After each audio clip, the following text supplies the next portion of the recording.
Esto es En torno al dinero. Una de las maneras más eficientes de combatir la pobreza y la pobreza extrema es ofreciendo trabajo bien remunerado en la medida posible, con capacitación, con carga social, con prestaciones. Y lamentablemente México perdió mucho de ese trabajo con la emergencia sanitaria, ¿no? Sí, perdió mucho, aunque ya veníamos de una situación mala. Sí, La situación previa a la pandemia era ya muy mala en términos de empleo. Recuerda que la informalidad laboral era superior al 50%, que los salarios eran muy bajos, que muy poca gente tenía prestaciones y que en general tenemos un panorama laboral muy deplorable antes de la pandemia, que por supuesto se agravó después de la pandemia, como lo marcan todos los indicadores, de tal manera que la pobreza laboral o la pobreza en razón o teniendo como causa la caída de los ingresos laborales, pues aumentó sensiblemente durante la pandemia, y aún todavía hoy no nos recuperamos de esa caída de los ingresos laborales. pero hay políticas públicas, o sea, ni modo de decir, bueno, pues, qué pena, ni modo, pues, o sea, ¿cómo te hemos tratado de transmitir en este espacio informativo que, bueno, pues sí, se caen las cosas porque así lo provocó la recesión más la pandemia, pero pues para eso cualquier gobierno pues tiene instrumentos para poder hacer que las cosas mejoren, ¿no? Y claro, hay instrumentos que se han usado y otros que no se han usado. Dentro de los que se han usado está, por ejemplo, aumentar el salario mínimo, que yo creo que ha sido benéfico y ha sido positivo, tanto a nivel, como tú sabes, tanto a nivel de la frontera, con aumentos extraordinarios, como en el resto del país. Ha habido también todo este procedimiento de la reforma laboral, la lucha contra la subcontratación.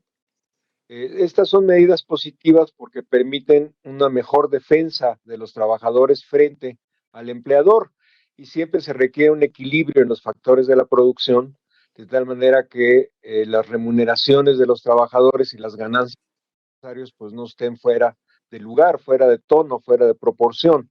Entonces, estas medidas han sido positivas. También lo ha sido la pensión universal para adultos mayores, pero dentro de los faltantes tenemos varios. Tenemos, por ejemplo, el seguro de desempleo, tenemos, por ejemplo, el asunto de la salud universal para todos los trabajadores, formales e informales.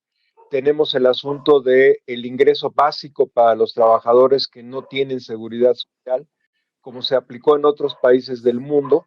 Y tenemos también el asunto de las pensiones, que sigue siendo un problema, desde mi punto de vista, sin solución todavía definitiva. Lo que hemos estado haciendo es pateando la pelota más, pero no resolviendo el problema. Entonces, todos estos son problemas que necesitamos resolver. También otro problema importante es la desigualdad regional. No es lo mismo el ingreso laboral en Oaxaca, Chiapas, que en Aguascalientes o en Chihuahua o en la zona central norte.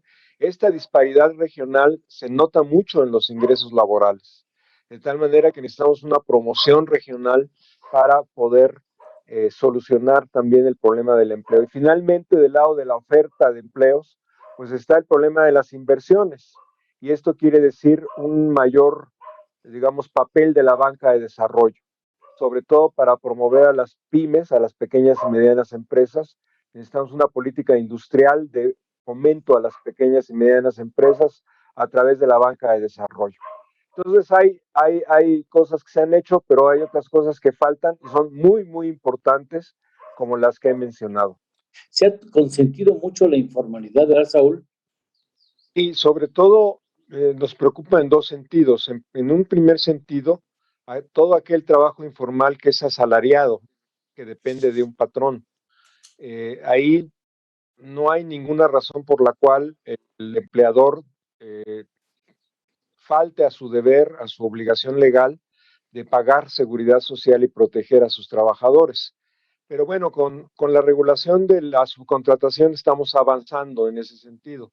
Yo creo que se van a ver en los próximos meses un mayor aumento, como lo hemos visto en el último bimestre, un aumento de los trabajadores del seguro, inscritos en el Seguro Social, por el hecho de que varias empresas que subcontrataban ahora están viendo a sus trabajadores en el Seguro Social y hay una relación laboral más clara.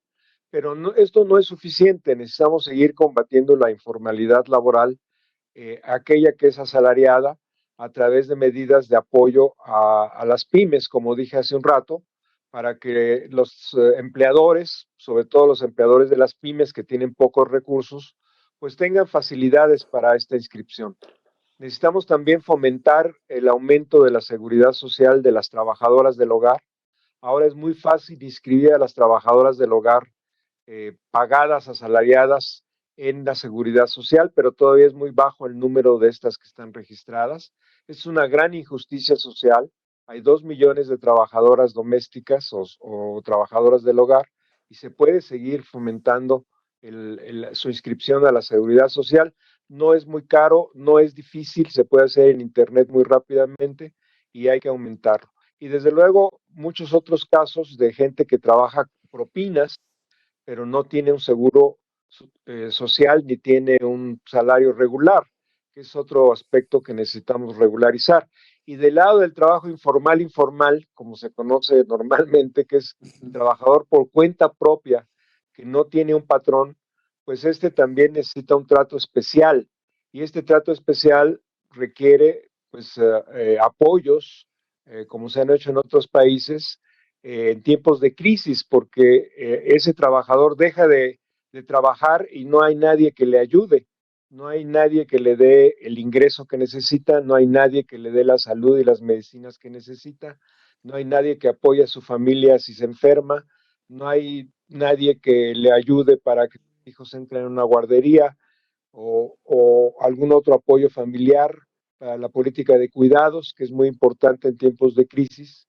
En fin, esta es una medida especial para los trabajadores no asalariados por cuenta propia, informales, que viven una situación muy dramática y que han sido los más afectados durante la pandemia, más incluso que los trabajadores asalariados, y dentro de estos más las mujeres que los hombres, porque muchas mujeres salen a trabajar de manera no asalariada por cuenta propia a la economía informal para completar los ingresos de la familia.